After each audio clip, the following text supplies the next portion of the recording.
Hello, everyone, and welcome back to our ninth hour of 24 hours of Rare. And we're so glad that you could join us for this as we go around. And I want to introduce you to two people that I've come to know. I have known Siri for almost a year now. We met this last year, and I have just met Christopher, but I want to tell you a little bit about these two very special people and their organizations.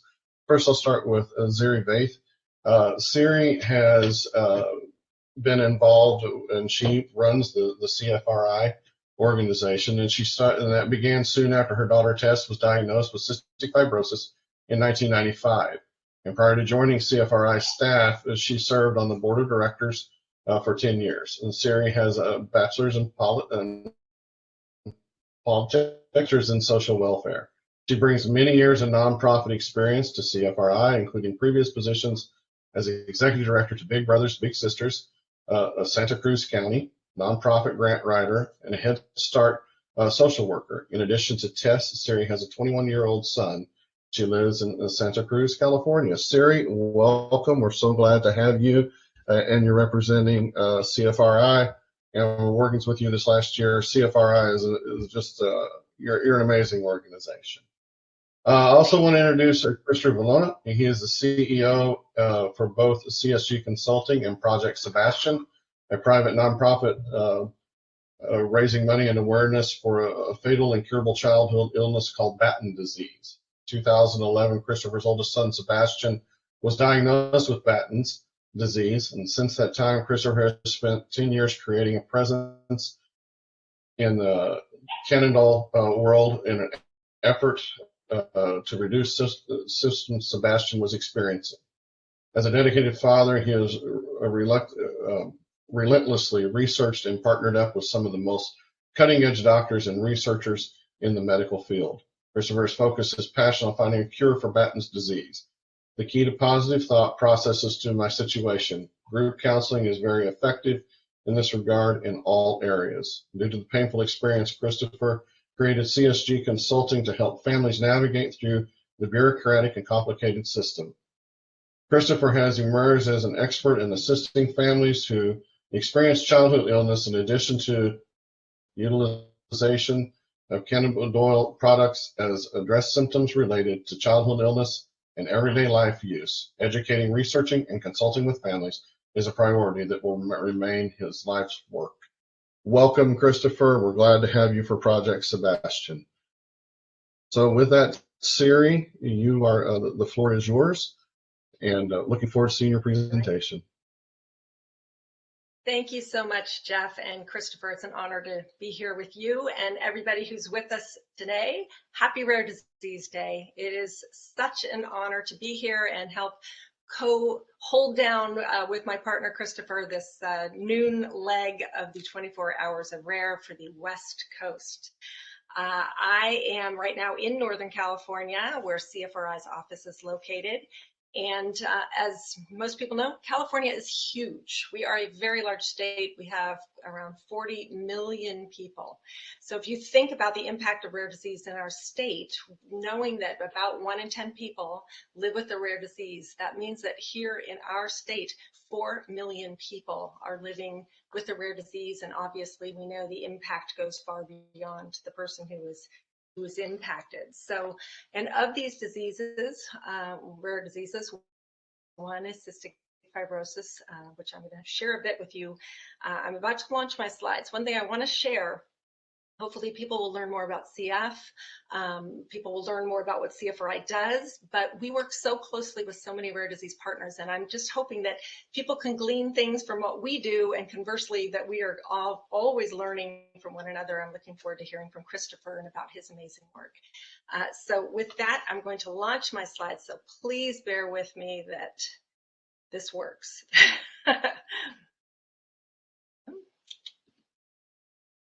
Go. I think it's working. Can everybody see? I can't see a thumbs up anymore. I have disappeared from the screen, so I'm hoping everybody can hear, and if not, somebody will tell me. So here is CFRI's mission statement.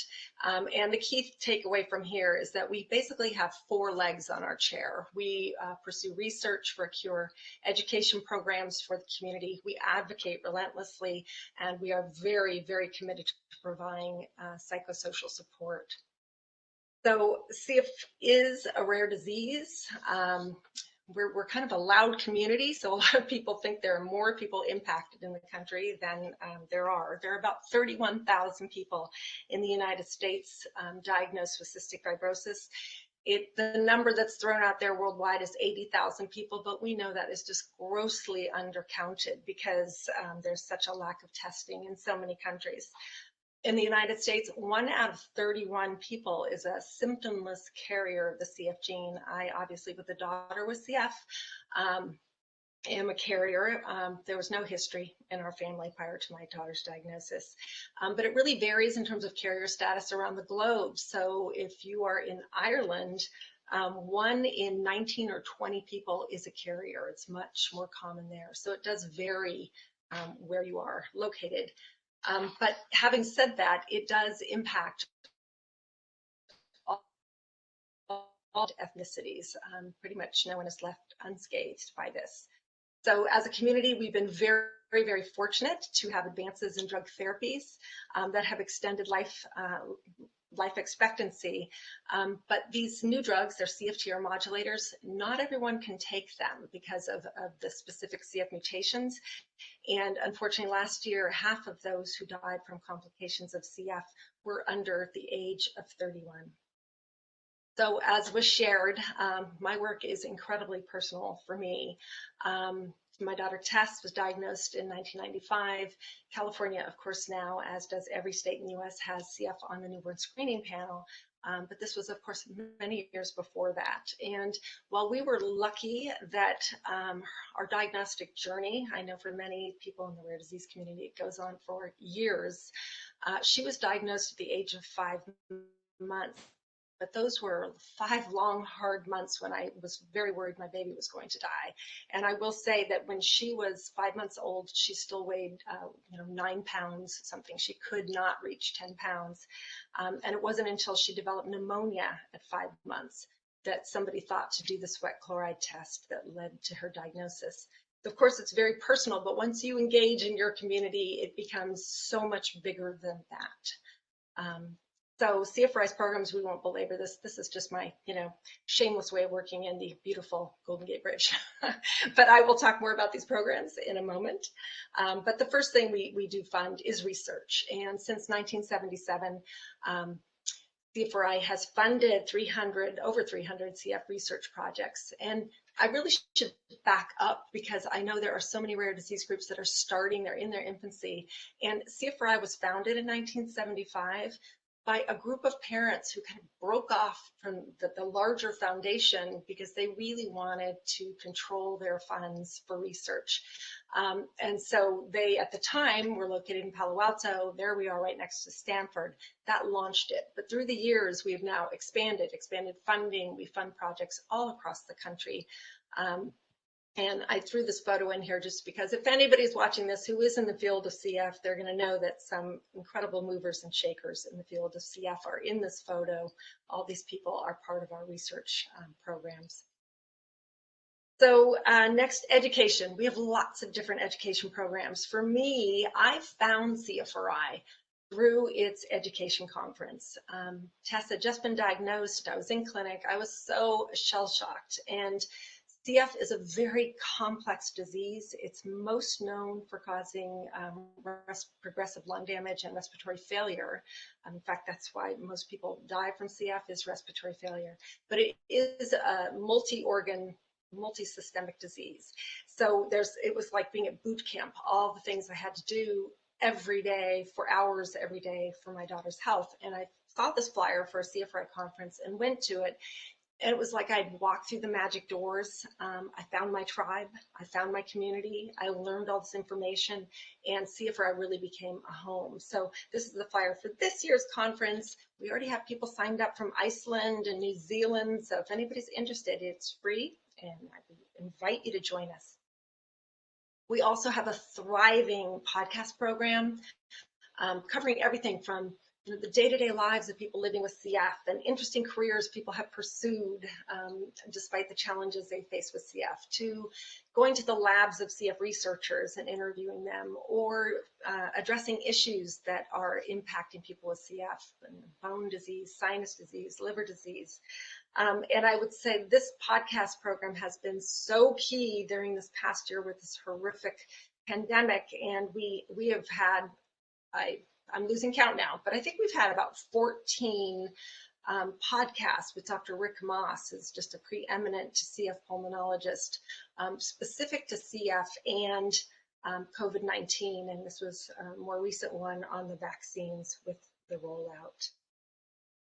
So a moment to pause, and this is not just about CF, this is about everyone who lives in the rare disease realm. Just sometimes we're so busy surviving and caring and advocating and researching and doing all these things. We just need to step back for a moment and acknowledge most rare diseases are chronic, and that means chronic. There's no relief from it. But the disease impacts the person who's diagnosed, and it impacts the entire family system. That medical care is always complex and incredibly expensive. There's never a day off, and that mental health absolutely impacts physical health. And in fact, we know, well, we all know, if anybody lives with a disease or is parent to somebody with a disease or loves somebody, you know how stressful that is. But there was a large international study of 10,000 people living with CF and their caregivers. And no surprise to any of us, the rates of depression and anxiety were 2 to 3 times those of the general population. And for me as a mother, no surprise, the people with the highest level of anxiety were parents, and were mothers. And of course, I look at this and I think about what I've watched my daughter go through all these years. It's no wonder, it's hard. So CFRI has really expanded over the past few years its psychosocial support programs and our wellness programs. So prior to COVID, because of cross-infection issues, which I won't go into, but it's very hard for people with CF to be together anyway because of this likelihood of passing very opportunistic infections back and forth. So COVID, actually, we were kind of hardwired for that as a community. We were all about Zoom long before COVID because we've had online support groups. We have had online mindfulness classes, online bereavement support, because quite sadly we have lost so many members of our community. But we also have online yoga and strength building. And then another really like the jewel in the crown for us is we support counseling services. We know it's really hard for a lot of people to access mental health services. And so we fund counseling in people's communities, and it's been really, really important. So support groups, we now have every other week support groups for the CF community about COVID.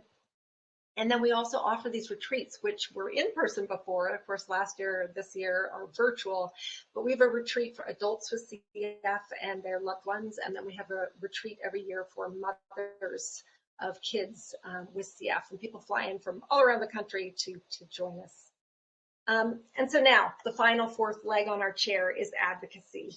And we all know in the rare disease community, each one of us, our disease groups impact so few people that we really need to work together, and we need to have one loud, strong voice. And so at CFRI, we're keenly aware of challenges around newborn screening, genetic sequencing, access to therapy, standards of care. And we're really proud that we work with lots of coalitions through NORD, Global Genes, Everyday Life Foundation, and the Rare Disease Legislative Advocates. We're part of the American Thoracic Society's Public Advisory Roundtable. We do action alerts. We set up meetings with elected representatives. We do awareness days. And really, our activities became so important with COVID because we just had to go into warp speed, advocacy on steroids, because so many things came up that who knew that so many state emergency plans would have discriminatory wording in which people with sometimes specifically cystic fibrosis, sometimes about lung function, were deprioritized if there was a shortage of ventilators. They were deprioritized specifically in these plans if there was a shortage of ICU beds. We never would have known this, but then we had a pandemic.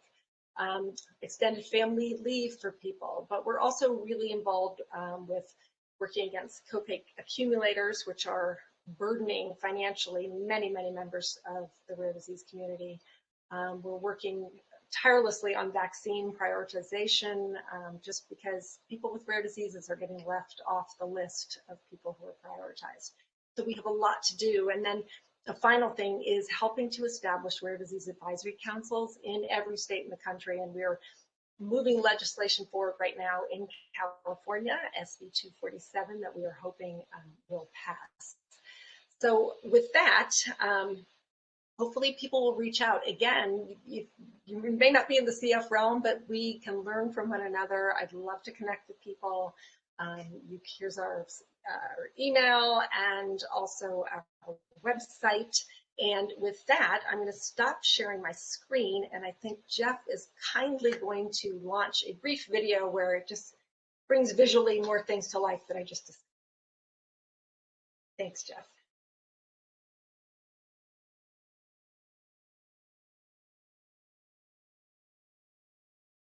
HoR was founded in 1975, and originally the focus was solely on research, but it very quickly evolved to become a place of community. Over the past decades, we have grown tremendously, and of course we're still focused on research, but we have thriving education, psychosocial support, and advocacy programs to help support our incredible community.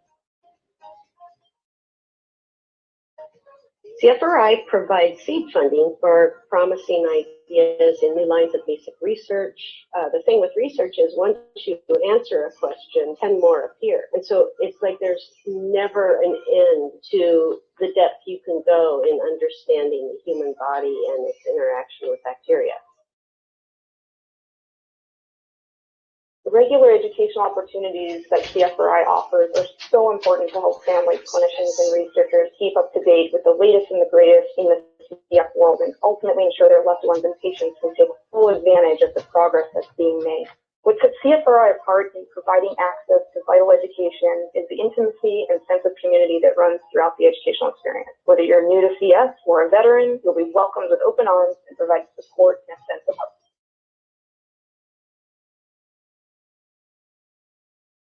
The benefits and healing power of many of the offerings from CFRI, I have had the privilege and opportunity to experience firsthand. And what I have noticed about the different offerings is they are all designed to support our overall well-being, and that includes our physical, mental, and in some cases our spiritual well-being.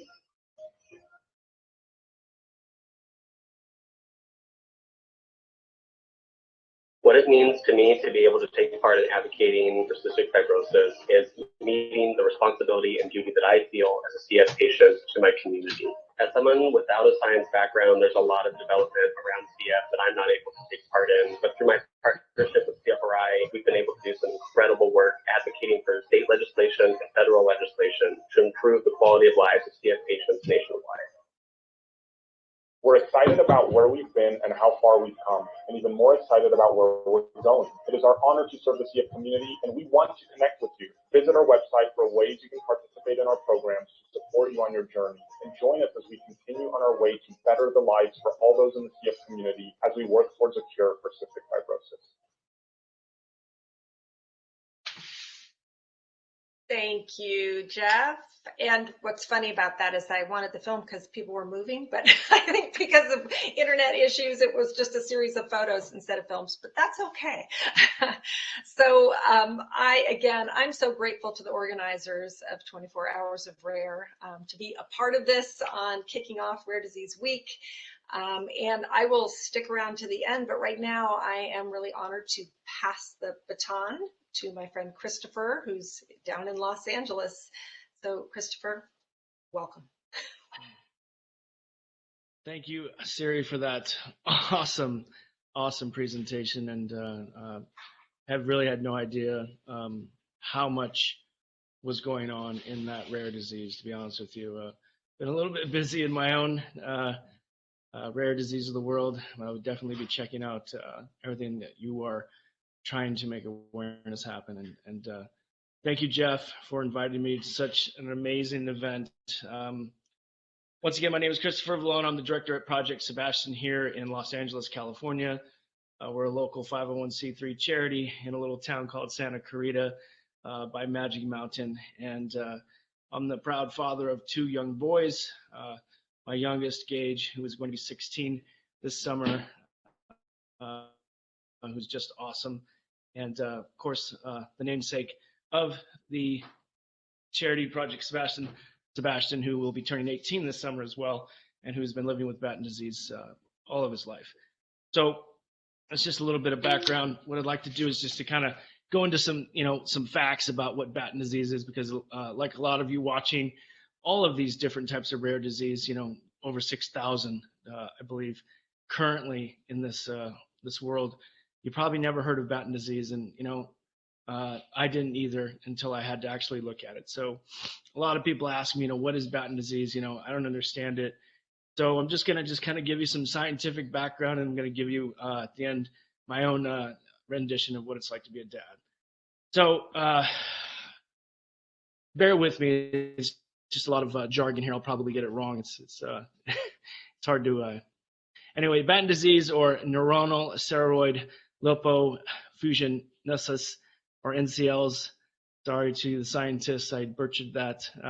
We have 14 knowns of this degree of this disease, and the progressions of the different forms of the disease vary from different type to type. The type of genetic mutation also determines these types of factors. Each form is classified by the gene that causes the disorder, and each gene is called the CLNs, and they're designated by a different number. So if you're looking at projectsebastian.org and you see CLN8, that is Sebastian's mutation, the number 8. And these disorders generally include a combination of different variables such as vision loss, epilepsy, and dementia, and often these variants are sharing all of these horrible different types of diagnosis. So a lot of people ask me, what's the best way to describe it? For me, until I get a different analogy, it's kind of like ALS for children. So every year, hundreds of children and their families cope with the diagnosis of Batten disease, and we're there for them because we know that we need to bring the strength and the courage and the commitment to help them. This is such a rare neurodegenerative disorder, and it's inherited. So a lot of people don't understand. So it's inherited genetic material from the parents, and it's given to the children. Now, as a healthy human being, I didn't know I was a Batten disease carrier, and I didn't know that the woman that I married was also a Batten disease carrier, because you don't think to get a genetic testing when you're having children. You get the basic testing, blood work is done, and you just, because no one knows about it, so you don't test for it. So unfortunately, Sebastian was born with Batten disease, CLN8. And unfortunately, we didn't really have anything to go on. We didn't know about it. We didn't know where to go. And this was after being misdiagnosed for many years under the banner of epilepsy. So one of the things about this disease, as in rare disease in general, these horrible diseases are often misdiagnosed. They have these characteristics of other diseases where the scientific community pretty much labeled that, and unfortunately they got it wrong with Sebastian. No fault of their own, we just didn't test for it, we just didn't know about it. But after a while, it just wasn't, seizures, it was loss of words and balance and eyesight and cognitive, and not being able to do the normal things that a kid was doing. I mean, my son was playing baseball and running bases and playing catch and talking, and just never stopped running. And all of a sudden, those things started to become less and less and less. So we knew that we knew there was something else, and so we pushed for genetic testing. And it's incredible to find that people don't know about it, and you're going to these people and they don't know about it, and they're the professionals, and it's really scary. So what do? You start searching around, and you start looking at other foundations and other people that are in this arena. And it's been truly a blessing when we found a lot of people that were actually kind of like us, going through the same things, and not just in Batten disease, but other rare disease families. So a lot of people also wanted to know, why does it happen? What causes Batten? It's really nobody's fault. It's nothing you did.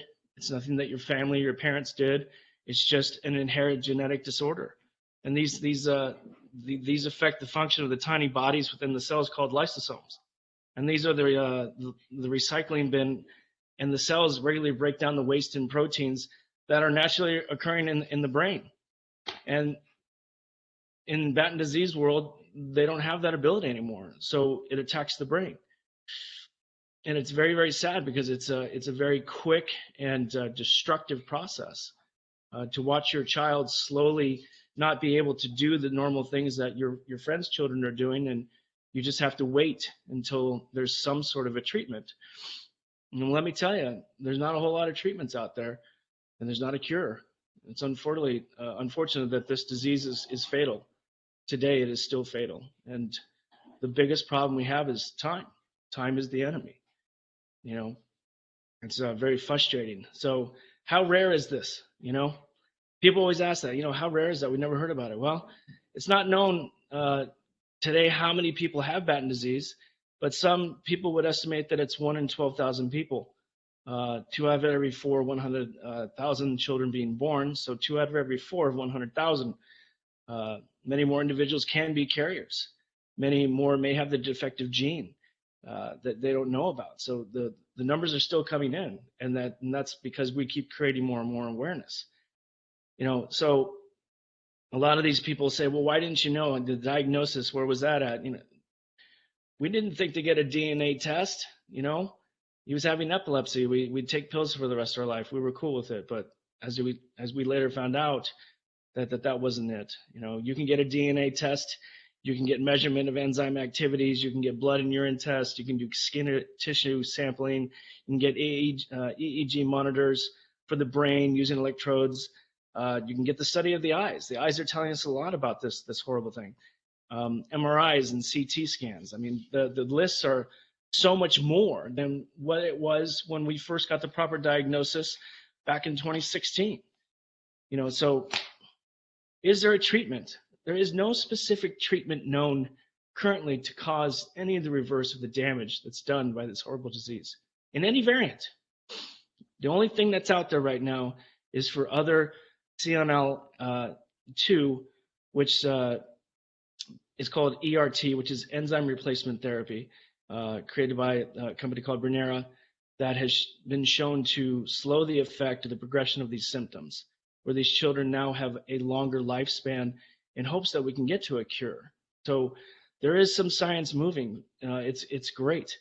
If you want to find out about what current research is being done, I suggest you go to the National Institute of Neurological Disorders, as well as the NIH. They're conducting constant research and different plans of treatment to measure how and when we should attack these symptoms. So there's so much research going on than what there was, and I'm extremely grateful to constantly be a part of these groups and these discussions. And it's just sad. It's still, we're here, we're fighting, and we're supporting one another, but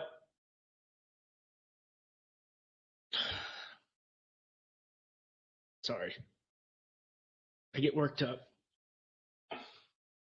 Wouldn't you?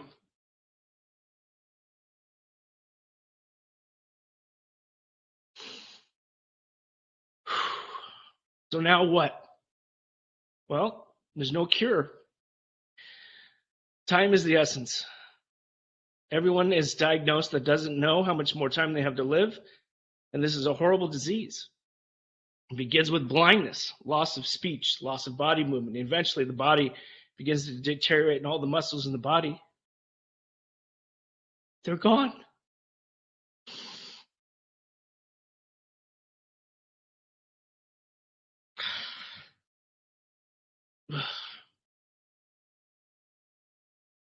One of the hopes today is gene therapy replacement.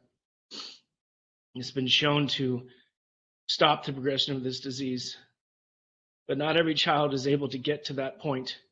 Not every child is allowed to have that opportunity. And it's unfortunate, but that's what we got going on.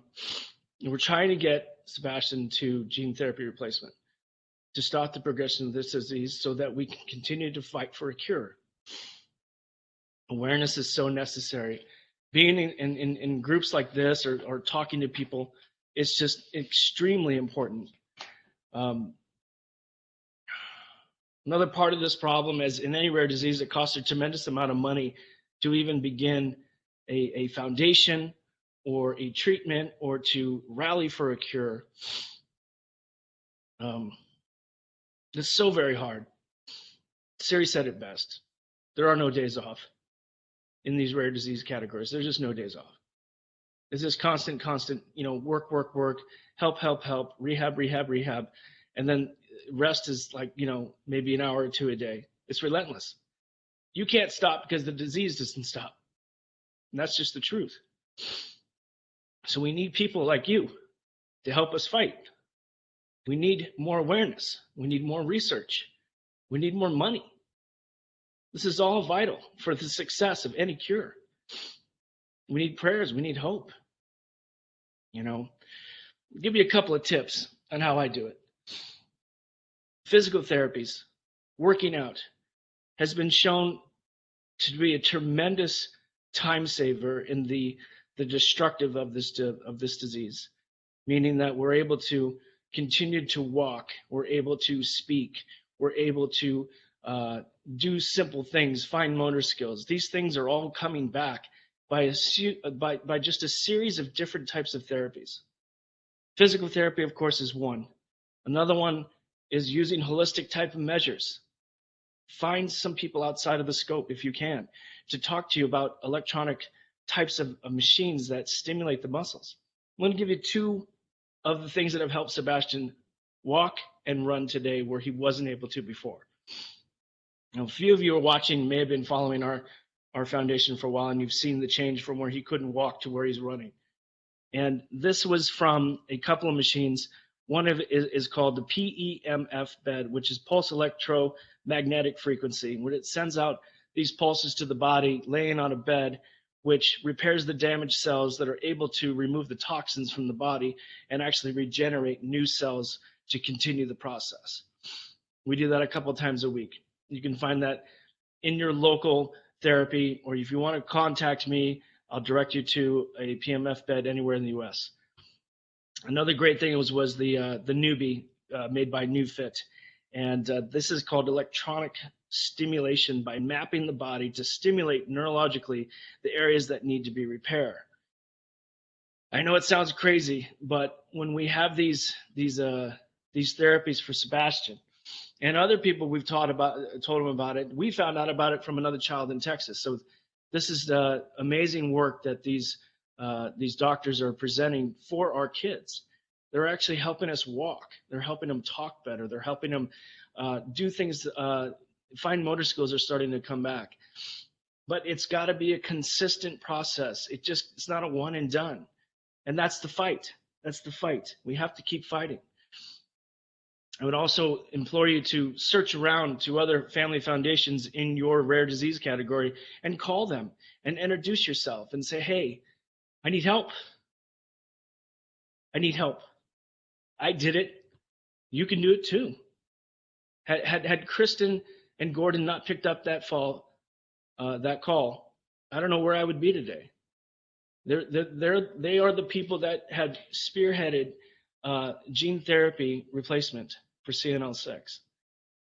The Charlotte and Gwyneth Family Foundation. Those two people helped me. They held my hand. They told me it was going to be okay, but you had to get to work. You had to go to work. You had to fight.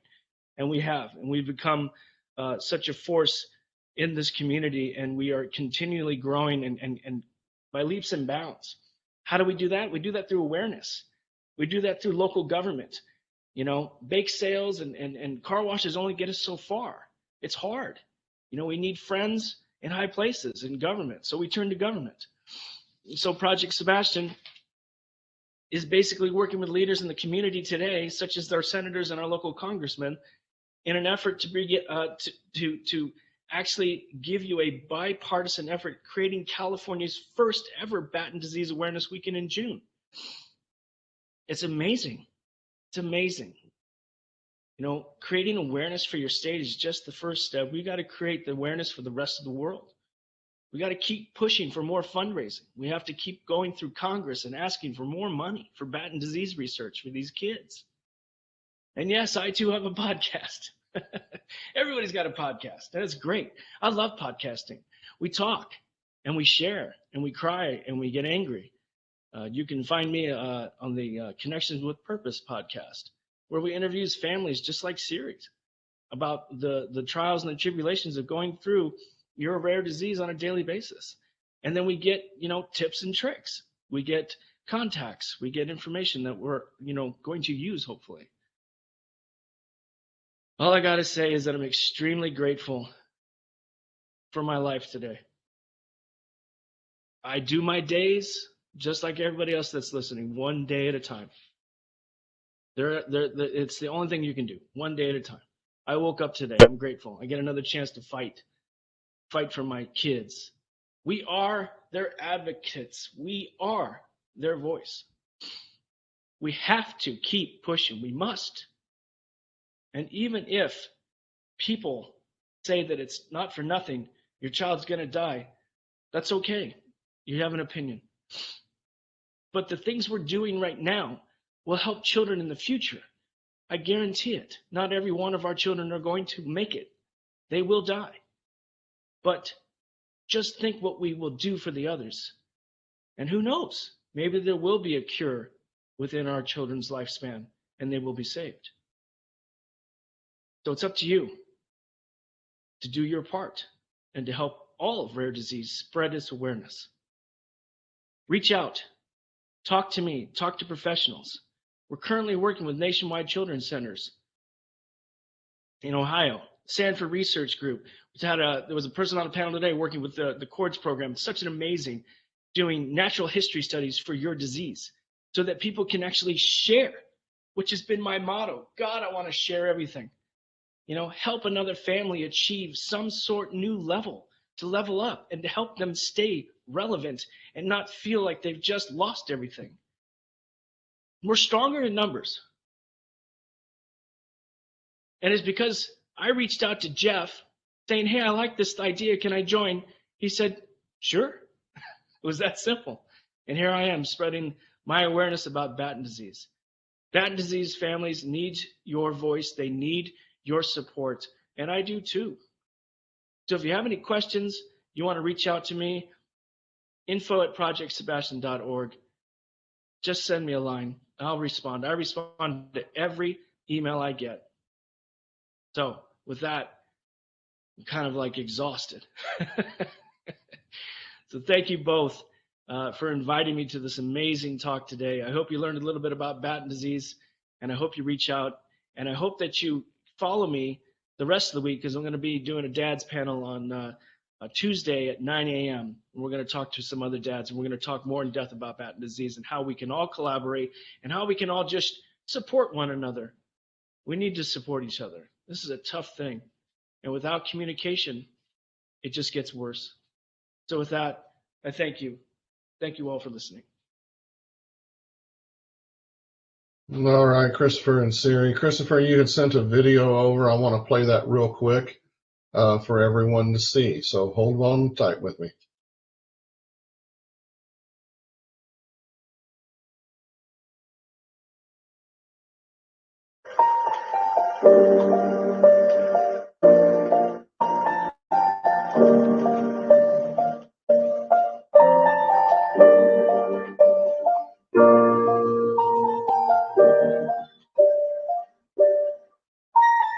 Once I was 7 years old, my mama told me, go make yourself some friends or you'll be lonely. Once I was 7 years old.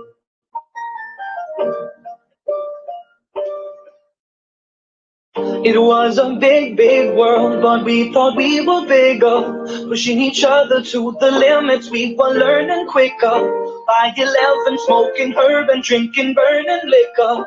Never rich, so we were out to make that steady figure. Once I was 11 years old, my daddy told me, go get yourself a wife or you'll be lonely. Once I was 11 years old.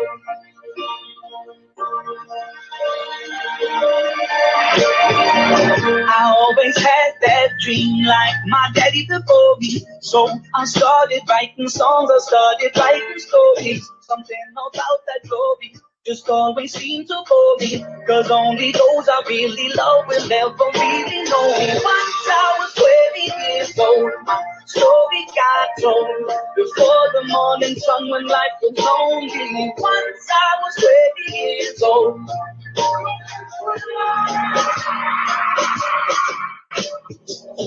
I only see my goals, I don't believe in failure, cause I know the smallest voices, they can make it major. I got my boys with me, at least those in favor, and if we don't meet before I leave, I hope I see you later. Once I was 20 years old, my story got told, I was frightened by everything I saw before me.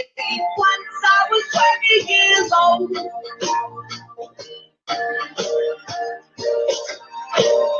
Soon we'll be 30 years old. Our songs have been sold. We've traveled around the world and we're still roaming. Soon we'll be 30 years old.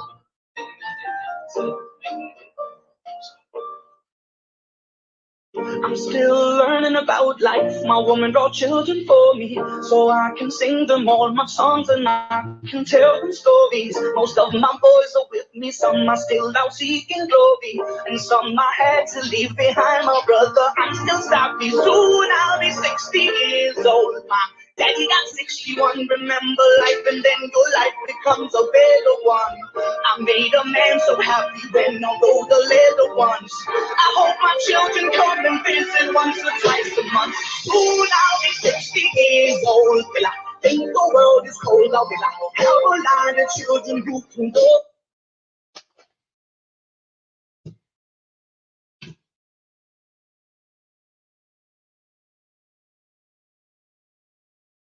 All right. I don't know that there's a dry eye in the audience right now. Christopher, thank you so much. Christopher, there was a question that came in from Teresa and says, does your son still have seizures?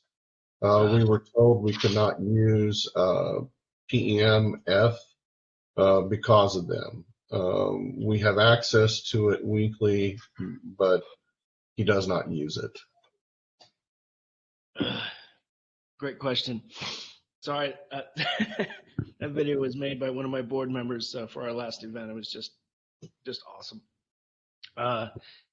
Yeah, I have heard that some of the PMF type beds would possibly cause a seizure, but there is no data to prove that at this point. We talked to professionals. We actually talked to the actual companies that own these. We talked to the designers that actually did that. So far, there has not been any reports of a seizure while on that bed, but it doesn't mean it won't happen. Every child is different. Every case is different. So I say you try and see what happens. I'm not telling you to disregard medical advice at all. Your case is different than my case. Sebastian still has seizures, yes, but they're not as frequent as they once were, using different types of therapies, going to a CBD product, lowering pharmaceutical intake, which has been extremely helpful in his health and overall well-being.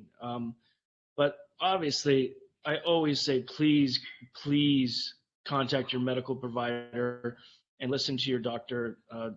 Not everybody has the answer, but I would suggest, having a group conscious on it and seeing what's in the best interest of your child to see what can happen, for sure.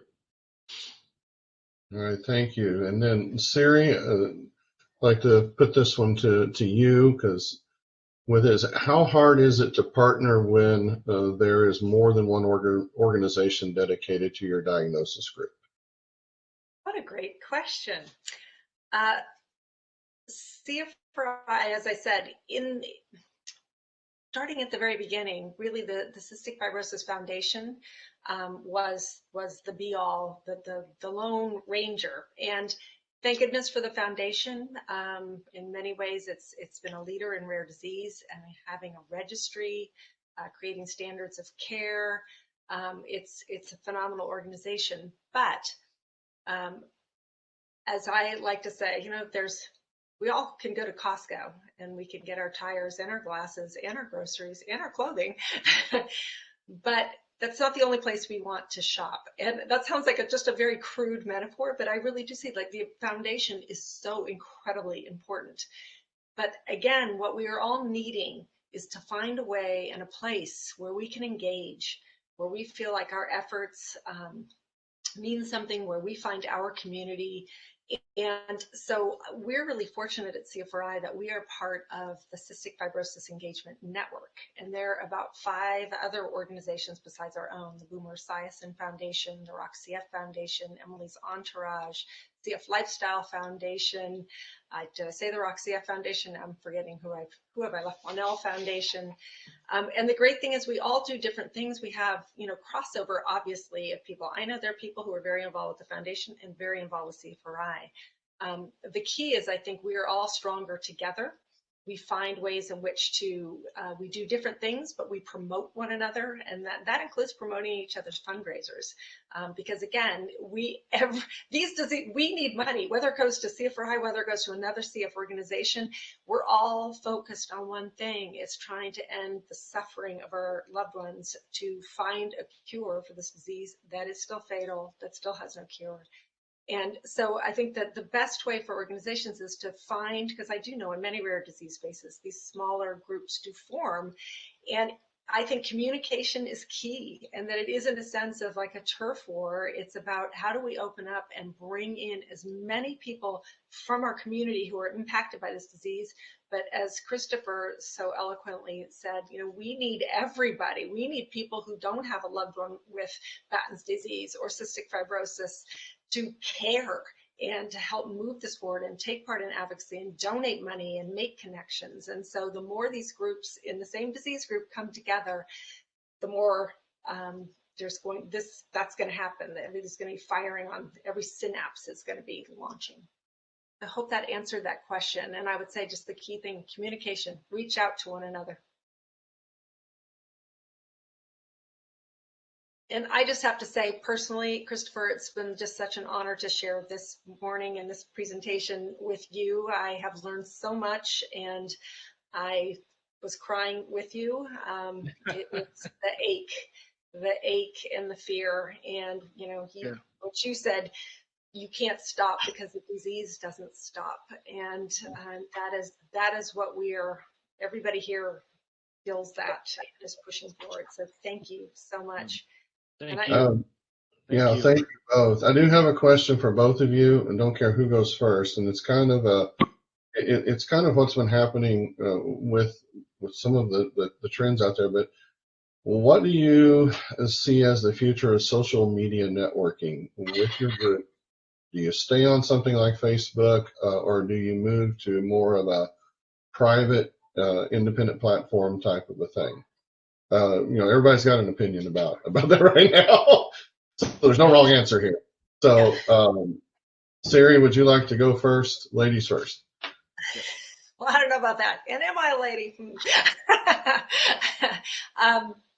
My response is every platform you can have some presence on, have a presence. And, you know, it's so interesting because we actually do have a social media associate, a part-time staff who really does track everything.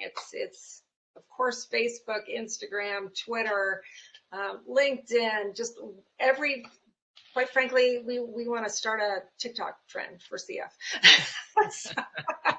Because, and it's funny because somebody once said to me, because we also every week we send out an e-newsletter. I didn't say that when I was talking before, but every week we send out 15,000 emails, and it's got the latest research studies, clinical trials people can join, what events we're hosting, the latest yoga class. And so we reach a lot of people, and somebody said to me, well, nobody does email anymore. I'm like, yeah, they do. Like I do. Of course, I'm old, but but I do. And the key is whatever way you can reach people, if you have the capacity to use multiple platforms, do it, go for it. And because we have found in our organization that we have a whole cluster of people who are on our social media, and then this whole cluster of people who do email, and there's, you know, the circle where they cross over, but they are kind of distinct groups. So it's all about outreach. Christopher, do you have something more enlightened to share? I'm gonna give some love to another rare disease because that follows along the lines with the topic of TikTok. Sanfilippo disease. A friend of mine, Jennifer Sandcar, has just taken to TikTok to bring awareness about her son Carter, and her handle is I'm Miss Nesbit. If you follow along for Toy Story, you'll understand that. So, and the videos are really well done. She is extremely, she's just such a force. She's funny, she's charismatic, she's beautiful, and she talks about this disease that has just kind of gotten a hold of her son. And I agree. Any platform you can get traction on, to keep doing that, to keep trying.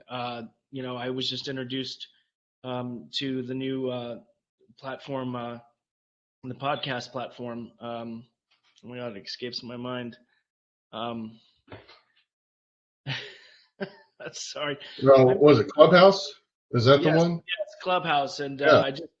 I've been learning that. I just created my profile. I'm just learning and listening to all these great speakers. But you know, any platform, I'll totally echo Siri here. Any platform you can get on to raise awareness, to raise money, go ahead and do that. And ask those people if you can just, the people that have all these followers, just reach out and say, hey, how do I create that presence? How do I build that audience?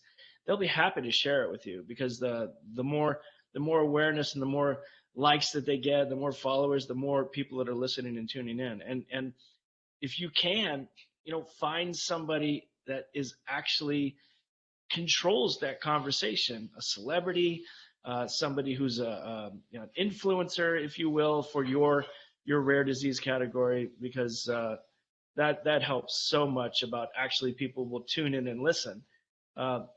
But we are just one of the youngest foundations out there in the area of Batten disease. We're home-based, homegrown. We're out there fighting, knocking on doors and stuff like that. And hopefully we'll get to that stature, such as you, Siri, one day, where we can bring awareness like you have. So I'm honored to be on the stage with you, my friends, and I'm honored to be here. So I hope that we can continue the conversation. Oh, absolutely. You have a friend for life, buddy. Because I may be moderating this session here, but you know, it's a very personal things we have it with it. So let's see. Christopher, Teresa reached out to you again. I'm going to send this to you via email, and maybe the two of you can connect with it, asking about if there's any data you can share that you've collected about the medication that she can share with her medical provider. Sure. And is she suffering from Batten disease herself, her family? I think her child is. Yeah, she was the one that asked the question a while ago about the seizures. Right. So her name is Teresa Sweeney. And actually in the platform, if you want to go out to people and the two of you connect up, you could actually talk out there. Teresa, if you want to connect up with Christopher, you can in the platform here in just a little bit. Cool. I'll be happy to. All right. Thank you. Thank you both. Just amazing individuals, and the connections that we make, and you know, the miles apart don't seem so far, you know, whenever we have these kind of conversations.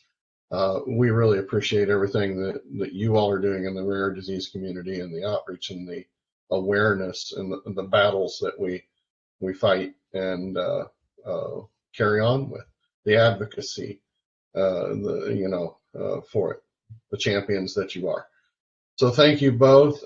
Thank you, everyone. And at the top of the hour, again, thank you, Siri from CFRI, and thank you, Christopher from Project Sebastian. Really appreciate you all so much. At the top of the hour, we have Alagille syndrome that's going to be presenting, and they have it going on here at the 4 o'clock hour. So hope everyone can join in and watch that presentation as well. Thank you all again. Bye. Thank you, everybody.